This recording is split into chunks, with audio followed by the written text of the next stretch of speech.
Ayo. Nah, yang kenceng ya suaranya. Ya.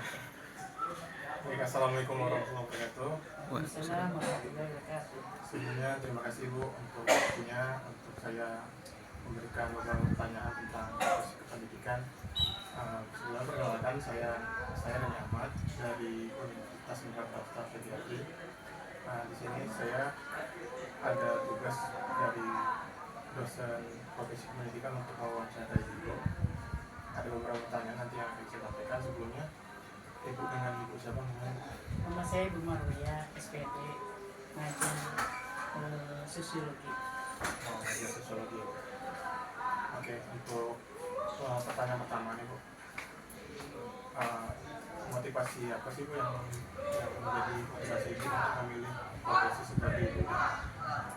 Motivasi saya, siswa harus tetap semangat dalam menjalankan belajar, karena menyusun masa depan untuk anak-anak yang sekarang kan tahu sendiri masalah media sosial harus bisa menjaga mana yang penting dan mana yang tidak penting, karena media sosial itu banyak yang bisa menjerumuskan dan juga bisa membahagiakan dan sangat penting sekali. Berarti untuk ini sendiri Bu, untuk Ibu, motivasi dari Ibu sendiri sebagai kenapa Ibu memilih menjadi seorang guru? Motivasi saya sih pada dasarnya guru itu gimana ya, pertama awalnya sih saya bukan jadi guru karena saya di sini sudah tugas selama 33 tahun di Madrasah Aliyah, jadi sudah menjadi darah daging saya. Dari pertama saya datang saya tidak kuliah, tapi karena kepala sekolah, ayo gue harus kuliah, saya kuliah. Disitulah motivasi, oh ternyata enak menjadi guru ya. Iya, enak menjadi guru, ternyata guru tuh relax, nyantai, dan bisa awet muda. Oke, untuk selanjutnya Bu, nih kan Ibu udah lama ya dari jadi guru ya. Perbedaan jadi guru di zaman Ibu pertama jadi guru dan sekarang itu perbedaannya apa? Pertama saya jadi guru, saya gemeteran. Saya disuruh ngajar. Itu awalnya. Terus saya lagi kuliah semester 4. Kuliahnya sudah tua, kondisi sudah tua, anak-anak sedang pada kuliah, saya juga harus kuliah, suami kuliah, itu semua 4 dalam keluarga saya itu kuliah semua. Tapi saya harus maju, karena saya juga sebagai seorang ibu, seorang didik anak-anak, saya harus sekolah, tapi saya tetap maju. Akhirnya saya tetap, bismillah aja, mudah-mudahan saya bisa, akhirnya alhamdulillah sampai sekarang. Bahkan sudah sertifikasi. Berarti untuk perbedaannya itu kalau dulu dari segi teknologi atau apa kurang mendukung ya sekarang. Teknologi. Ya, kalau teknologi saya berusaha untuk maju, untuk bisa. Jadi kan saya kemarin di sini, saya dari pertama awal saya ada di sini untuk teknologi, saya pertama saya jadi TU, bahkan bendahara dari awal saya datang sampai sekarang saya masih bendahara Allah, bendahara bebas, semua jadi bendahara. Terus saya juga siswaan, sekarang saya wali kelas. Itu mengisi raportnya dengan benar-benar apa itu pakai teknologinya, pakai RDM. Jadi saya harus bisa, pakai saya harus mengajar. Untuk pertanyaan selanjutnya,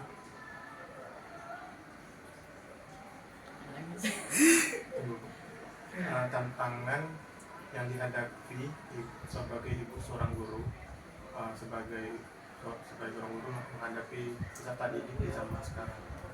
Tantangan seorang guru yang menghadapi apa? Menghadapi sikap peserta didik di zaman teknologi sekarang. Ya, mungkin ya karena usia saya sudah menjelang, dikit lagi mau pensiun ya, 58 tahun. Tapi karena saya berpikir, saya nggak boleh seperti itu. Tantangan anak zaman sekarang luar biasa ya. Anak-anak zaman sekarang tuh belajarnya maunya enak-enak aja, maunya pakai HP. Sekarang sekolah ini diterapkan tidak menggunakan HP sementara untuk belajar. Jadi HP sementara ditaruh di kantor, anak-anak belajar berpikir. Jadi menggunakan otak berpikir, bukan pakai HP. Jadi anak-anak belajar itu menggunakan benar-benar pemikiran dia sendiri. Jadinya tantangan bagi anak zaman sekarang. Emang pada dasarnya anak-anak zaman sekarang tuh maunya menggunakan HP terus belajarnya. Tanpa itu dia kayaknya nggak semangat untuk belajarnya. Untuk membaca pun semangatnya bacanya kurang. Dan kayak gitu. Berarti tetap walaupun diperbolehkan membawa HP, tapi tetap waktu pelajaran HP-nya tutup. Iya, sementara itu karena kalau misalnya di HP di rumah, bahkan ada guru pun dia masih main HP. Itu tantangannya di situ. Ada guru dia masih tetap aja yang dimainin apa? Game. pembelajaran. Itu yang gak sukain saya. Soalnya bukan satu anak, dua anak, saya perhatikan seperti ini. Wah, jadi kamu bukan masa pelajaran, kamu masih main game, main segala macam. Itu makanya sekolah menggunakan HP-nya sementara disimpan. Pas dia pulang, pas istirahat dia mau ambil silakan, tapi kita kembalikan lagi gitu. Dan like apa gitu, dia kembalikan lagi nanti HP-nya. Pas dia pulang kembalikan HP-nya ke anak-anak semua. Gitu. Untuk selanjutnya mungkin dari kebijakan pemerintah, apa sih yang diharapkan dari kebijakan pemerintah untuk meningkatkan kualitas profesi seorang guru? Gimana?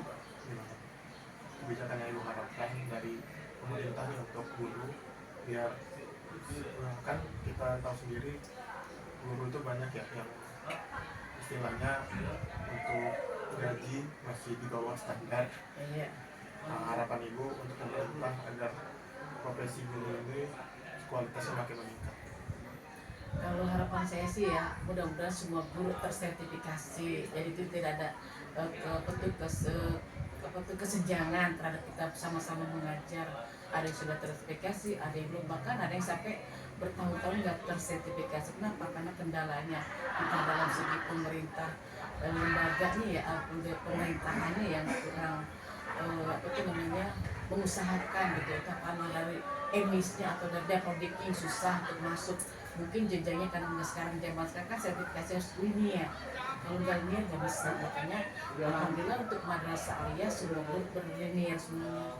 Guru ekonomi, sarjana ekonomi, matematik, sarjana matematik, bahasa Indonesia. Alhamdulillah di sini sudah linear semuanya. Jadi insya Allah hampir sebagian besar sudah sertifikasi.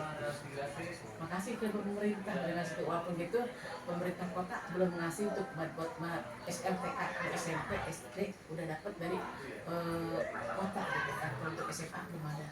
Jadi cuma dapat dari sertifikasi saja. Ini untuk pertanyaan terakhir. Ini kan kami kan dari Universitas Indonesia PGRI yang nantinya pun gelarnya sebagai SPD.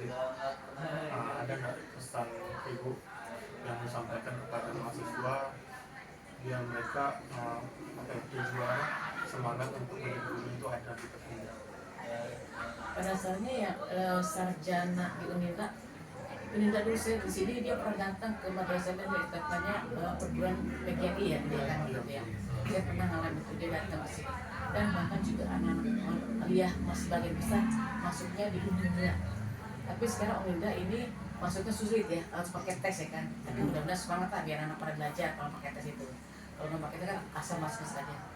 Untuk motivasi buat anak-anak sarjana ekonomi di Unindra khususnya, bekerjalah sesuai dengan porsinya. Tapi kalaupun nggak dapat kerja dengan porsinya, jadi guru itu adalah tantangan yang paling baik.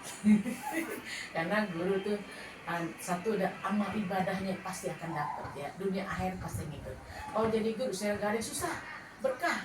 Saya selama ini alhamdulillah sudah bisa segala-galanya, saya bisa semuanya, alhamdulillah.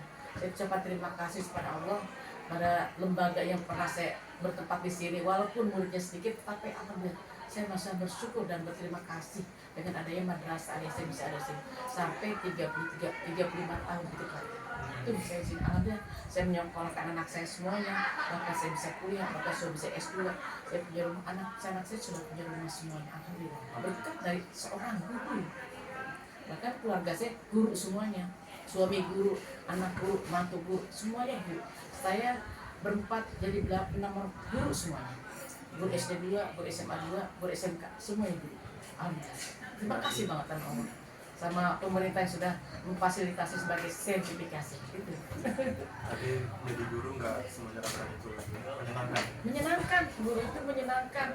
Pokoknya saya katakan awet sama muda, awet sama tua. Saya datang sini, saya simpah. Ini guru, aku siapa? Guru saya udah tua, saya masih begini aja. Gitu. Itulah guru. Rasanya awet sama tua dan awet muda. Senang, nggak pernah sedih jadi guru. Pokoknya punya bahagia aja, gitu aja. Oke, mungkin itu aja ibu pertanyaan saya. Terima kasih banget untuk waktunya. Semoga ibu makin maju juga di sini, makin sukses. Terima kasih. Jadi mudah-mudahan juga si abang nih nanti nih udah pada lulus sarjana ekonomi. Terserah mau kerja di mana, tinggal pilihan. Yang penting jangan diem di rumah, ya. Bekerja dan bekerja. cari buat kehidupan sendiri, buat mendapatkan kebahagiaan. Pertama kedua orang tua dibahagiain dulu, baru kita bahagia. Insya Allah kita akan berkah di situ. Karena siapa orang yang membahagiakan orang tua yang masih ada, insya Allah hidup yang akan pernah susah. Ya, mohon sekian dari saya. Wabillahi taufiq wal hidayah. Wassalamualaikum warahmatullahi wabarakatuh. Wah, siap Bu.